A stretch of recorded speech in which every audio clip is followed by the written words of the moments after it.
Great Expectations, written by Charles Dickens, narrated by Charles Finch. Chapter 1.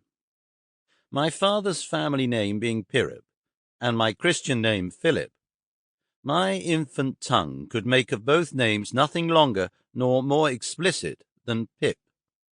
So I called myself Pip, and came to be called Pip. I give Pirrip as my father's family name on the authority of his tombstone and my sister, Mrs. Joe Gargery, who married the blacksmith, as I never saw my father or my mother, and never saw any likeness of either of them, for their days were long before the days of photographs. My first fancies regarding what they were like were unreasonably derived from their tombstones.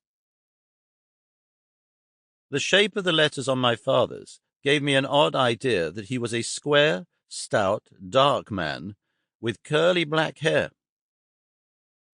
From the character and turn of the inscription, also Georgiana, wife of the above, I drew a childish conclusion that my mother was freckled and sickly.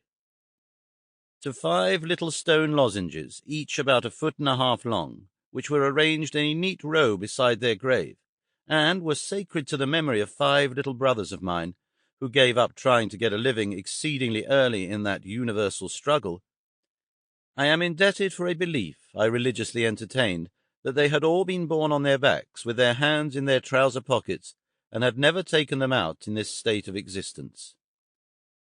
Ours was the marsh country, down by the river, within, as the river wound, 20 miles of the sea.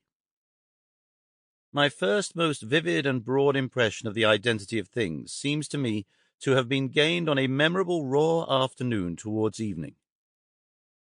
At such a time I found out for certain that this bleak place, overgrown with nettles, was the churchyard, and that Philip Pirrip, late of this parish, and also Georgiana, wife of the above, were dead and buried, and that Alexander, Bartholomew, Abraham, Tobias, and Roger, infant children of the aforesaid, were also dead and buried, and that the dark, flat wilderness beyond the churchyard, intersected with dykes and mounds and gates, with scattered cattle feeding on it, was the marshes, and that the low leaden line beyond was the river, and that the distant savage lair from which the wind was rushing was the sea, and that the small bundle of shivers, growing afraid of it all and beginning to cry, was Pip.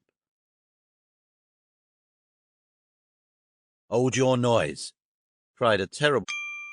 Sample complete. Ready to continue?